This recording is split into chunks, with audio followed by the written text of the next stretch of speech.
నమస్తే, నేను మీ తిరుపతి. తెలంగాణ రాష్ట్రంలో కాంగ్రెస్ పార్టీ అధికారంలోకి వచ్చి దాదాపు 1 ఇయర్ పూర్తయిపోయేటటువంటి దశకు వచ్చింది. డిసెంబర్ 9వ తారీఖు 2023లో తెలంగాణలో కాంగ్రెస్ ప్రభుత్వం ఏర్పడ్డది. ఇప్పుడు మళ్ళీ డిసెంబర్ 9వ తారీఖు 2024 వస్తే 1 ఇయర్ పాలన పూర్తయిపోతుంది. ఈరోజు ఆల్రెడీ డేట్ 26వ తారీఖు నవంబర్, అంటే వచ్చే నెల 9వ తారీఖు సంవత్సర పాలన పూర్తయిపోతుంది. అయితే 1 ఇయర్ అయినా కూడా ముఖ్యమంత్రి రేవంత్ రెడ్డి మంత్రివర్గ విస్తరణకు సంబంధించినటువంటి వ్యవహారంలో ఎందుకో వెనుకడుగు వేస్తున్నాడు. ఆయన మంత్రులకు సంబంధించినటువంటి క్లారిటీలో లేడు. అందుకే మంత్రులకు సంబంధించినటువంటి పదవులలో ఇంకా రేవంత్ రెడ్డి పూర్తి స్థాయి నిర్ణయం తీసుకోలేకపోయింది అనేది పెద్ద ఎత్తున నడుస్తున్నటువంటి చర్చ. ఇంకోటి, రేవంత్ రెడ్డి పైన కాంగ్రెస్ పార్టీ అధిష్టానానికి నమ్మకం లేదు. రేవంత్ రెడ్డి పైన అధిష్టానం కొంత సీరియస్గా ఉన్నారు. ఆల్రెడీ రాహుల్ గాంధీ 2-3 సార్లు రేవంత్ రెడ్డి పరిపాలన, రేవంత్ రెడ్డి వ్యవహారం, రేవంత్ రెడ్డి పర్ఫార్మెన్సు, రేవంత్ రెడ్డి ఒంటెత్తిపోకడ, రేవంత్ రెడ్డి ఎవరిని పట్టించుకోకుండా ముందుకు పోవడం, ఓన్ డిసిషన్స్ తీసుకోవడం, వివాదాల్లో చిక్కుకోవడం, ఇవన్నీ కూడా మనం చూసినాం.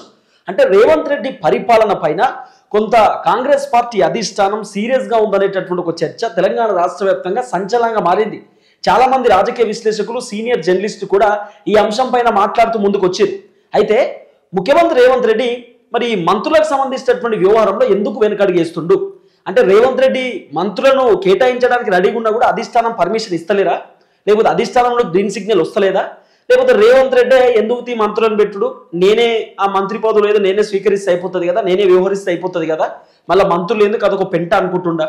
ఎందుకు రేవంత్ రెడ్డి మంత్రి పదవులకు సంబంధించినటువంటి వ్యవహారంలో వెనుకడుగేస్తున్నాడు? మంత్రి పదవులు ఇప్పటిదాకా ఇవ్వకపోవడానికి గల కారణం ఏంటంటే ఇప్పుడు పెద్ద క్వశ్చన్ మార్క్.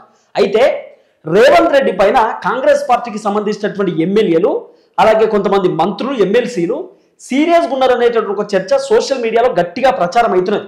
చాలా మంది అలుగుతుర్రట రేవంత్ రెడ్డి పైన, నాకు మంత్రి పదవి అంటే నాకు మంత్రి పదవి, నువ్వు ఎవరో పేరు కేటాయిస్తే ఎట్లా, మేము కాదా, మేము మనుషులం కాదా, మేము సీనియర్ లీడర్లం కాదా, మాకు మంత్రి పదవి ఎందుకు ఇయ్యరు, ఎవరెవరికో ఇస్తా ఉన్నారు కదా, ఎవరెవరికో కేటాయిస్తారు కదా, మేము కనబడతలేమా, ఎవరో బీఆర్ఎస్ పార్టీ నుండి కాంగ్రెస్ పార్టీలోకి వచ్చినటువంటి నేతలకు ఇస్తారు మంత్రి పదవులు, మరి మేము దీంట్లోనే ఉన్నాము, దీంట్లోనే పెరిగినాము, దీంట్లోనే వ్యవహారము, మొత్తం ఆ కథ అంతా దీంట్లోనే కదా కాంగ్రెస్లో. దాదాపు మేము 10-15 సంవత్సరాల నుండి కాంగ్రెస్ పార్టీ కోసం కష్టపడ్డాం, కృషి చేసినాం, కాంగ్రెస్లోనే పుట్టినాము, పెరిగినాము, కాంగ్రెస్ బువ్వ తిన్నాము, కాంగ్రెస్ పాలు తాగినాము, అన్ని మేము కాంగ్రెస్లోనే ఉన్నాం కదా, మరి అలాంటి కాంగ్రెస్ పార్టీలో ఉన్నటువంటి మాకు ఎందుకు మంత్రి పదవి ఇయ్యరు, మమ్మల్ని గుర్తించకపోవడానికి గల కారణం ఏందనేది ఇప్పుడు పెద్ద చర్చ నడుస్తుంది కాంగ్రెస్లో. చాలామంది కాంగ్రెస్ పార్టీకి సంబంధించినటువంటి మంత్రులు, ఎమ్మెల్యేలు, ఎమ్మెల్సీలు వీళ్ళు తిడుతుర్రట రేవంత్ రెడ్డిని, అంటే విమర్శిస్తురట, ఎవరికో ఇచ్చిన మంత్రి పదవులు మాకు ఇయ్యరా అని చెప్పి.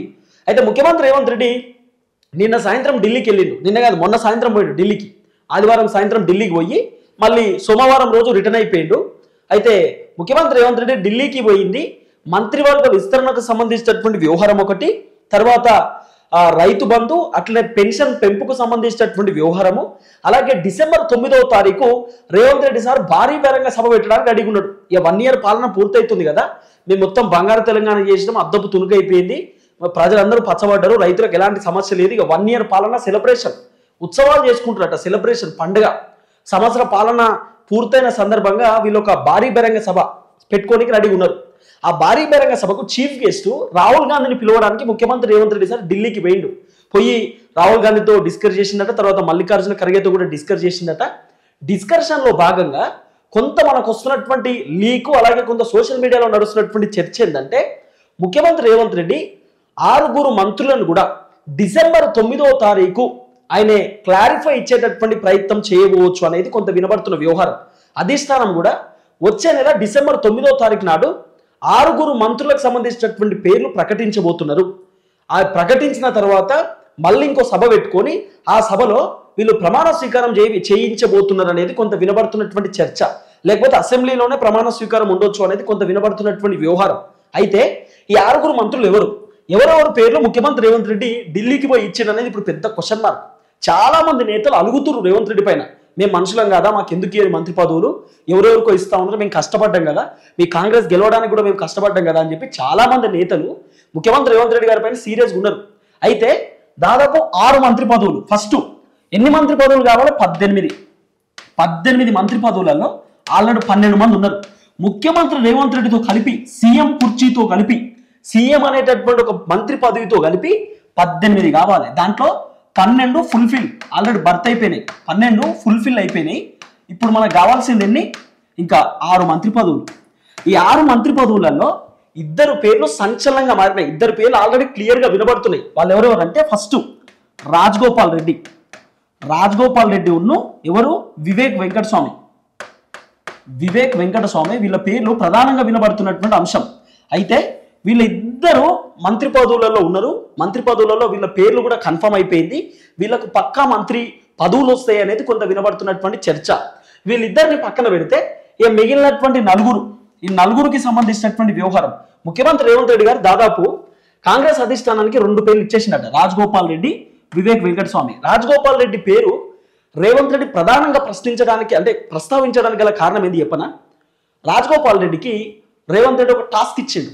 భువనగిరికి సంబంధించినటువంటి పార్లమెంట్ ఎన్నికలు వచ్చినాయి కదా, భువనగిరికి సంబంధించినటువంటి ఎంపీగా పోటీ చేసినటువంటి చామల కిరణ్ కుమార్ రెడ్డి ఉన్నాడు కదా, చామల కిరణ్ కుమార్ రెడ్డిని కనుక మీరు గెలిపిస్తే మీకు మంత్రి పదవి ఇస్తా అని చెప్పి కోమటిరెడ్డి వెంకటరెడ్డికి, కోమటిరెడ్డి రాజగోపాల్ రెడ్డికి ముఖ్యమంత్రి రేవంత్ రెడ్డి ఒక ఆఫర్ ఇచ్చింది. ఆ ఆఫర్లో భాగంగా రాజగోపాల్ రెడ్డి చాలా కష్టపడ్డాడు. అన్ని నియోజకవర్గాలలో తిరగడము, చామల కిరణ్ కుమార్ రెడ్డి గురించి సపరేట్గానే ప్రచారం చేయడము, కార్యకర్తలతో మాట్లాడడము, నేతలతో మాట్లాడడము, చాలా కష్టపడితే ఈరోజు రాజగోపాల్ రెడ్డికి ఫలితం దక్కబోతుందనేది వినబడుతున్న చర్చ. మాట ఇచ్చినటువంటి ప్రకారం ముఖ్యమంత్రి రేవంత్ రెడ్డి రాజగోపాల్ రెడ్డికి మంత్రి పదవి ఇవ్వబోతున్నారట. ఆ మంత్రి పదవి కూడా మ్యాక్సిమం ఎడ్యుకేషన్ మినిస్టర్ ఇవ్వచ్చు, విద్యాశాఖ మంత్రి పదవి ఇవ్వచ్చు అనేది కొంత వినబడుతున్న చర్చ. లేకపోతే హోమ్ మినిస్టర్ పదవి ఏమైనా కట్టబెట్టేటటువంటి అవకాశం ఉన్నాయి అనేది కొంత వినబడుతున్నటువంటి వ్యవహారం. మ్యాక్సిమం వివేక్ వెంకటస్వామికి ఎడ్యుకేషన్, ఇక్కడ రాజగోపాల్ రెడ్డికి హోమ్, ఈ ఇద్దరికి ఇలాంటి పదవులు ఉండబోతున్నాయి. మంత్రి పదవులలో అయితే వీళ్ళు ఫిక్స్ అయిపోయినారు, వేరే ఆప్షన్ లేదనేది కొంత వినబడుతున్నటువంటి వ్యవహారం. అయితే ఇంకో చర్చ కూడా ఉంది. ఒకవేళ రాజగోపాల్ రెడ్డికి ఇస్తే మాకు కూడా ఇవ్వండి అని ఒక మంత్రి చెప్తున్నాడట. ఎందుకంటే రాజగోపాల్ రెడ్డికి ఇస్తే ఆల్రెడీ కోమటిరెడ్డి వెంకటరెడ్డికి మంత్రి పదవి ఉన్నది. మళ్ళీ రాజగోపాల్ రెడ్డి కనుక మంత్రి పదవి ఇస్తే ఒక్కింట్లో ఇద్దరిద్దరు అవుతారు కదా, మరి ఒక్కింట్లో ఇద్దరికి మేము మంత్రి పదవులు ఇస్తే మాకు కూడా ఇవ్వండి అని చెప్పి ఉత్తమ్ కుమార్ రెడ్డి కొంత చెక్కు పెడుతున్నాడు అనేది కొంత వినబడుతున్నటువంటి చర్చ. కానీ ఉత్తమ్ కుమార్ రెడ్డి కూడా సైలెన్స్ అయిపోయేటటువంటి అవకాశం ఉంది. ఎందుకంటే రాజగోపాల్ రెడ్డి చేయబట్టి అక్కడ చామల కిరణ్ కుమార్ రెడ్డి ఎంపీగా గెలిచింది కాబట్టి, ఒక సీట్ వచ్చింది కాబట్టి రాజగోపాల్ రెడ్డికి మ్యాక్సిమం మంత్రి పదవి కన్ఫామ్ అయిపోయింది. ఇది వినబడుతున్నటువంటి వ్యవహారం. తర్వాత వివేక్ వెంకటస్వామికి కూడా ముఖ్యమంత్రి రేవంత్ రెడ్డి మాట ఇచ్చినటువంటి ప్రకారం వివేక్ వెంకటస్వామికి కూడా మంత్రి పదవి ఇస్తున్నారు అనేది వినబడుతున్నటువంటి చర్చ. వివేక్ వెంకటస్వామి వెలుగు పేపర్ కి సంబంధించినటువంటి ఓనర్, V6 ఛానల్ కి సంబంధించినటువంటి ఓనర్. సో వివేక్ వెంకటస్వామికి కూడా ఖచ్చితంగా మంత్రి పదవి కేటాయిస్తున్నారు అనేది ఒక చర్చ. అయితే ఈ 2 పక్కన పెట్టుర్రు. మిగిలిన ఎన్ని 6 మొత్తం మంత్రి పదవులకు సంబంధించినటువంటి అంశం ఈ 6 కదా, మిగిలిన 4. ఈ 4కి 8 పేర్లు ఇచ్చినట్ట ముఖ్యమంత్రి రేవంత్ రెడ్డి సార్. 8 పేర్లు, ఒక్కొక్క శాఖకు ఇద్దరిద్దరు పేర్లు ఇచ్చినట్ట. ఇద్దరిద్దరు పేర్లు ఇవ్వడానికి గల కారణం ఏంటంటే సార్, మొత్తం ఉన్నటువంటి ఎమ్మెల్యేలలో దాదాపు 64 మంది ఎమ్మెల్యేలలో ఈ 12 మందిని తీసేస్తే మిగిలినటువంటి వ్యక్తులు దాదాపు ఒక 52 మంది అట్లా వేసుకోరు. ఈ 52 లేకపోతే 50 మందిలో దగ్గర 8 మందికి కెపాసిటీ ఉంది. వీళ్ళు మంత్రి పదవులు హ్యాండిల్ చేయగలుగుతారు, క్యాబినెట్లో వీళ్ళు ఉండగలుగుతారు, వీళ్ళు సత్తా ఉన్నటువంటి లీడర్లు. ఈ 8 మందిలో 4 పేర్లు మీరే క్లారిఫై చేయండి, మీరే డిస్కస్ చేయండి, మీరే డిసిషన్ తీసుకోండి. మీరు ఎవరిని ఓకే చేయమంటే నేను వాళ్ళని ఓకే చేస్తా అని చెప్పి ముఖ్యమంత్రి రేవంత్ రెడ్డి 8 మంది మంత్రులకు సంబంధించినటువంటి లిస్టు, అంటే 8 మంది పేర్లు అధిష్టానం టేబుల్ దగ్గర పెట్టింది అనేది కొంత వినబడుతున్నటువంటి చర్చ. 8 మంది పేర్లు ఇచ్చినట్ట, 4 మంత్రులు, 8 మంది పేర్లు. ఎందుకంటే మంత్రి పదవి అనేది అత్యంత కీలకం కదా. ఎమ్మెల్యే అంటే కేవలం నియోజకవర్గానికి మాత్రమే పరిమితం, కానీ మంత్రి అంటే ఒక శాఖ ఉంటుంది చేతిలో. ఇప్పుడు హోంశాఖ, హోమ్ మినిస్టర్ అనేది చాలా పెద్ద పదవి కదా. ముఖ్యమంత్రి రేవంత్ రెడ్డి ముఖ్యమంత్రి పదవి తర్వాత హోమ్ మినిస్టర్ అనేటటువంటి పదవి. హోమ్ మినిస్టర్ అంటే ల్యాండ్ ఆర్డర్స్ వస్తాయి, హోమ్ మినిస్టర్ అంటే అన్నీగా ఎక్కడ ఏ ఇష్యూ జరిగినా కూడా పోలీసులు ఎవరైనా పని చేయకపోతే ఇంకో ఇష్యూ, ఇంకేమైనా ఇష్యూ జరిగితే మొత్తం హోం మంత్రి పైన పడుతుంది కదా. హోమ్ మినిస్టరే మొత్తం చూసుకోవాల్సినటువంటి బాధ్యతలు ఉంటాయి కదా. కాబట్టి చాలా పెద్ద పదవి, పెద్ద బాధ్యత. ఇప్పుడు చాలా మంది మంత్రులు పొన్నం ప్రభాకర్ గారు, లేకపోతే శ్రీధర్ బాబు గారు, బట్టి విక్రమార్క గారు, ఉత్తమ్ కుమార్ రెడ్డి గారు, తుమ్మల నాగేశ్వరరావు గారు, వీళ్ళందరిపైన చాలా పెద్ద బాధ్యతలు ఉంటాయి. ఒక శాఖనే వీళ్ళ చేతిలో కదా. ఇప్పుడు తుమ్మల నాగేశ్వరరావు గారు ఆయన ఖమ్మంకు సంబంధించినటువంటి ఆ నియోజకవర్గాలకు సంబంధించిన ఎమ్మెల్యే అయినా కూడా ఆయనే ఒక మంత్రి అంటే తెలంగాణకు మొత్తం మంత్రి కదా. ఆయనే వ్యవసాయ శాఖ మంత్రి అంటే ఓన్లీ అదే జిల్లాకు, అదే ఖమ్మంకి సంబంధించినటువంటి మంత్రి కాదు కదా, ఎంటైర్ తెలంగాణకు మంత్రి కదా. అంటే ఒక్కొక్క శాఖ ఒక్కొక్కళ్ళు మెయింటైన్ చేయాల్సినటువంటి అవసరం ఉంటుంది. కాబట్టి ఈ శాఖలు మెయింటైన్ చేయాలంటే ఎవరికి సత్తా ఉంది, ఎవరు చేయగలుగుతారు అనేది ముఖ్యమంత్రి రేవంత్ రెడ్డి గారు దాదాపు 8 మంది పేర్లు 4 మంత్రి పదవులే ఉంటే 8 మంది పేర్లు ఇచ్చిండట. ఈ 8 మందికి టాలెంట్ ఉంది సార్, సత్తా ఉంది, వీళ్ళు చేయగలుగుతారు, వీళ్ళ దగ్గర వాళ్ళు ప్రూవ్ చేసుకునేటటువంటి దమ్ముంది. ఈ 8 మందిలో ఒక 4 మీరే సెలెక్ట్ చేయండి, మీరే ఓకే చేయండి, మీరు ఊ అంటే ఊ అని చెప్పి ముఖ్యమంత్రి రేవంత్ రెడ్డి గారు ఒక లిస్ట్ అవుట్ ఇచ్చి వచ్చిందట. 2 పేర్లు తీసేరు ఇక, రాజగోపాల్ రెడ్డి, వివేక్ వెంకటస్వామి, వీళ్ళ ఇద్దరికి మంత్రి పదవులు కన్ఫామ్ అనేది కొంత వినబడుతున్నటువంటి చర్చ. అయితే ఈ 8 మంది పక్కన పెడితే ఈ 8 మంది పేర్లు ఎవరెవరు ఉన్నాయనేది కొన్ని లీక్స్ అయితే వినబడుతున్నాయి, వాళ్ళు వీళ్ళు అని చెప్పి. అయితే కాంగ్రెస్లో వినబడుతున్నటువంటి చర్చ ఏంది చెప్పనా? ఫస్ట్ ఉత్తమ్ కుమార్ రెడ్డికి ఈ వ్యవహారం నచ్చలేదు, ముఖ్యమంత్రి రేవంత్ రెడ్డి గారు వ్యవహారం నచ్చలేదు. ఎందుకంటే ఆల్రెడీ రాజగోపాల్ రెడ్డి ఆయన రెడ్డి కదా, వివేక్ వెంకటస్వామి పక్కన పెడితే దాదాపు ఈ 6 మంత్రులలో 4 రెడ్లే ఉన్నారట. కొంత వినబడుతున్నటువంటి చర్చ 3 నుండి 4 రెడ్లే ఉన్నారు అనేది ఒక వ్యవహారం అయితే నడుస్తున్నది. అంటే మంత్రులలో రెడ్లు, ఎమ్మెల్యేలలో రెడ్లు, ఎమ్మెల్సీలలో రెడ్లు, అందరు రెడ్లేనా? బీసీలకు అవకాశం ఇయ్యరా? ఎస్సీలకు ఎస్టీలకు అవకాశం ఇయ్యరా? వాళ్ళు మంత్రి పదవులలో ఉండొద్దా? వాళ్ళు క్యాబినెట్లో కూర్చోవద్దా? వాళ్ళు మీతో సరి సమానం కాదా అనేది మంత్రులకు సంబంధించిన చర్చ. మంత్రులు చాలా మంది రేవంత్ రెడ్డి గారి పైన సీరియస్గా ఉన్నారట. ఊకే మీరే పోవాలన్నా మా వాళ్ళు పోవద్దా, మా వాళ్ళు రావద్దా అని చెప్పి. నాట్ ఓన్లీ మినిస్టర్స్, ఎమ్మెల్యేలు కూడా సీరియస్గా ఉన్నారు. ఎమ్మెల్యేలు అయితే మాకెందుకు ఇయ్యరు మంత్రి పదవులు, మా పేర్లు ఎందుకుండే ఆ మంత్రి పదవుల లిస్టులో, మాకు ఇయ్యరా, మేము ఇన్ని రోజులు కొట్టాలేదా, మేము ఒక్కొక్కరు 2 సార్లు ఎమ్మెల్యేలం, మాకు ఇయ్యరా, మాకు అవకాశం ఉండదా, మేము ఎందుకు రావద్దు మంత్రి పదవిలో, మేము అర్హులం కాదా, మేము అనర్హులమా, మాకు ఎందుకు ఇయ్యరని చెప్పి చాలా మంది ఎమ్మెల్యేలు కూడా ముఖ్యమంత్రి రేవంత్ రెడ్డి గారి పైన సీరియస్గా ఉన్నారట. ఎందుకు ఇయ్యరు మాకు మంత్రి పదవి అని చెప్పి. ఇప్పుడు రేవంత్ రెడ్డి గారికి ఒక అంశం పైన ఒక అంశం, ఇంకో అంశం పెద్ద తలకాయ నొప్పి అయిపోయింది. ఆల్రెడీ డిసెంబర్ 9వ తారీఖు భారీ బహిరంగ సభ. ఆ భారీ బహిరంగ సభలో ఏం మాట్లాడాలో అర్థం కాక రేవంత్ రెడ్డి గారు ఆగమాగం అవుతున్నాడు. 6 గ్యారెంటీలు అని చెప్పినాం, అది చెప్పినాం, ఇది చెప్పినాం, ఏం చేయలేకపోయినాం అనేది పెద్ద టెన్షన్. అయితే ఇంకో టెన్షను, రాహుల్ గాంధీని పిలిచినాం, రాహుల్ గాంధీ వస్తున్నా రాడా అనేది ఇదో పెద్ద టెన్షన్. ఈ 2 టెన్షన్లలోనే ముఖ్యమంత్రి రేవంత్ రెడ్డి గారు సతమతం అవుతున్నారు. ఈ సతమతంలో భాగంగానే ఇప్పుడు ఈ మంత్రి పదవులకు సంబంధించినటువంటి ఒక పెద్ద టెన్షన్.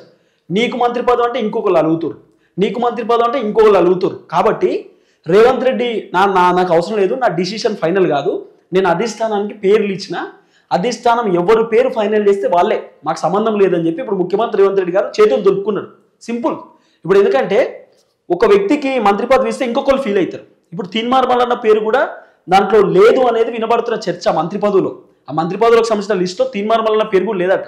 మల్లన్న కూడా మంత్రి పదవి కోసం గట్టిగానే ట్రై చేస్తుండు, కానీ మల్లన్న పేరు కూడా లేదు కదా. మల్లన్న కూడా మంత్రి అయ్యేటటువంటి అవకాశం కనబడతలేదు కదా. మల్లన్న కూడా ఎప్పటి నుండో పోరాటం చేస్తూ వస్తున్నాడు. సో మల్లన్న కూడా రేవంత్ రెడ్డి పైన సీరియస్గానే ఉన్నాడు. చాలా మంది కాంగ్రెస్కి సంబంధించిన ఎమ్మెల్యేలు చాలా మంది సీరియస్గా ఉన్నారు. ఎవరెవరో బీఆర్ఎస్ పార్టీకి వెళ్ళి, పొంగులేటి శ్రీనివాస్ రెడ్డి బీఆర్ఎస్ నుండి వచ్చినటువంటి వ్యక్తే కదా, తుమ్మల నాగేశ్వరరావు బీఆర్ఎస్ పార్టీ నుండి వచ్చినటువంటి వ్యక్తే కదా, వీళ్ళందరూ జూపల్లి కృష్ణారావు వీళ్ళందరూ ఎడికెళ్ళి వచ్చారు, బీఆర్ఎస్ నుండి వచ్చినటువంటి వ్యక్తులే కదా. వీళ్ళకేమో పిలిపించి మంత్రి పదవులు ఇచ్చారు. పార్టీలు మారినటువంటి వ్యక్తులకు, కాంగ్రెస్లో పుట్టి, కాంగ్రెస్లో పెరిగి, కాంగ్రెస్లో తిరిగి, కాంగ్రెస్లో ఎదిగినటువంటి వ్యక్తులకేమో మంత్రి పదవులు ఇయ్యరు, వాళ్ళని పక్కన పెడతారు. అనే పద్ధతి కాదు కదా. సో చాలా మంది ఎమ్మెల్యేలు గదే ఎవరెవరికో ఇచ్చిరు, మాకు ఇయ్యరా, ఇది పద్ధతేనా అని చెప్పి చాలా మంది అడుగుతురు. దాంట్లో మన 3 రెడ్లేనట, 3 రెడ్లేనట, 6 కూడా. ఇదో పెద్ద చర్చ. ఒక్కింట్లో ఇద్దరికి ఎట్టిస్తారు. కోమటిరెడ్డి వెంకటరెడ్డికి మంత్రి పదవి ఉంది కదా, మళ్ళీ రాజగోపాల్ రెడ్డికి ఏం అవసరం, రాజగోపాల్ రెడ్డికి ఎందుకు ఇస్తున్నారు అంటే, ఒక్కింట్లో ఇద్దరికి ఇస్తే ఉత్తమ్ కుమార్ రెడ్డి వాళ్ళు భార్య గుడి ఇవ్వండి, పద్మకు గుడి ఇవ్వండి, అయిపోతుంది. లేకపోతే ఇంకొకరు కూడా మంత్రి పదవులు ఇవ్వండి అని చెప్పి చాలా మంది తిట్టుకుంటారు. ఖమ్మం జిల్లాలో 3 మంత్రులు, 3 బట్టి విక్రమార్క, పొంగులేటి శ్రీనివాస్ రెడ్డి, తర్వాత తుమ్మల నాగేశ్వరరావు, 3 కదా. ఇక్కడ చూసుకుంటే నల్గొండలో 2, ఎవరు ఉత్తమ్ కుమార్ రెడ్డి, కోమటిరెడ్డి వెంకట, ఇక్కడ 2 రెడ్లు. అక్కడ మళ్ళీ తుమ్మల నాగేశ్వరరావు, తర్వాత అక్కడ ఎవరు బట్టి విక్రమార్క అంటే మన సామాజిక వర్గానికి చెందినటువంటి వ్యక్తి, అక్కడ ఎవరు పొంగులేటి శ్రీనివాస్ రెడ్డి. వీళ్ళకి సంబంధించిన వ్యవహారం మళ్ళీ వేరే. బీసీలకు మాత్రం ఈ మంత్రులకు సంబంధించినటువంటి వ్యవహారం పెద్దగా కనబడతలేదు.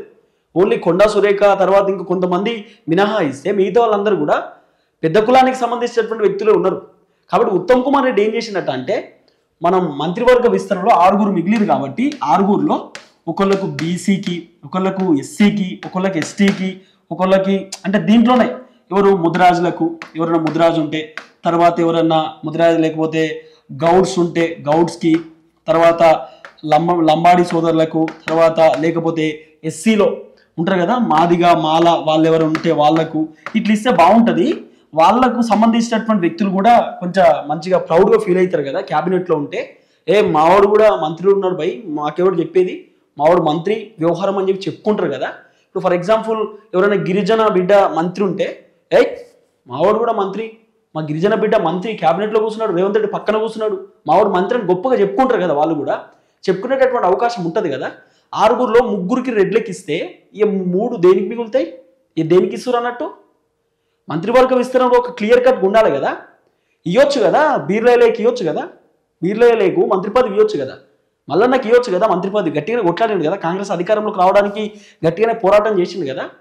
మరి ఎందుకు ఇవ్వలేకపోతున్నారు మంత్రి పదవి? ఇవ్వకపోవడానికి గల కారణం ఏంది? మ్యాక్సిమం వినబడుతున్న చర్చ అయితే ఆ 8 మందికి సంబంధించినటువంటి మినిస్టర్ లిస్టులో తీర్మానాలకు సంబంధించినటువంటి పేరు 50-50, 50% ఉండొచ్చు, 50% లేకపోవచ్చు అనేది వినబడుతున్న చర్చ. కానీ ఉందని చెప్తున్నారు, లేదని కూడా కొంతమంది చెప్తున్నారు. ఇదైతే ఒక చర్చ నడుస్తుంది. ముఖ్యమంత్రి రేవంత్ రెడ్డి చేతులు ఇప్పుడు ఏం లేదు. రేవంత్ రెడ్డి సారు సింపుల్, ఆయన 6గురికి సంబంధించినటువంటి మంత్రులకు సంబంధించినటువంటి పేర్లలో 12 మంది పేర్లు ఇచ్చిండు. 12 మంది పేర్లు తీసుకుపోయి ఢిల్లీ అధిష్టానం చేతులు పెట్టాడు. సార్ వీళ్ళందరూ కూడా మంత్రి పదవులకు అర్హులు, వీళ్ళందరూ మంత్రి పదవులకు అర్హులు, వీళ్ళ దాంట్లో మీరు ఎవరిని 6గురికి మంత్రి పదవులు ఇచ్చినా కూడా వీళ్ళు మెయింటైన్ చేయగలుగుతారు, వీళ్ళు హ్యాండిల్ చేయగలుగుతారు, మీ ఇష్టం, మీరు ఎంక్వైరీ చేయించి మంత్రి పదవులు ఇవ్వండి. ముఖ్యమంత్రి రేవంత్ రెడ్డి చెప్పినటువంటి ఒక అంశం అట అధిష్టానం ముందు. కాబట్టి ఇప్పుడు ఉత్తమ్ కుమార్ రెడ్డి తర్వాత నాకు తెలిసి బట్టి విక్రమార్క వీళ్ళిద్దరు కూడా క్లారిఫై చేయవచ్చు. మరి మళ్ళీ అధిష్టానం దగ్గరికి ఏమైనా పోవచ్చు, అధిష్టానం పిలిస్తే. గతంలో ఒకసారి పోయొచ్చారు, ఇప్పుడు మళ్ళీ ఒకవేళ అధిష్టానం పిలిస్తే వీళ్ళ సెకండ్ ఒపీనియన్ కూడా అడుగుతారు కదా.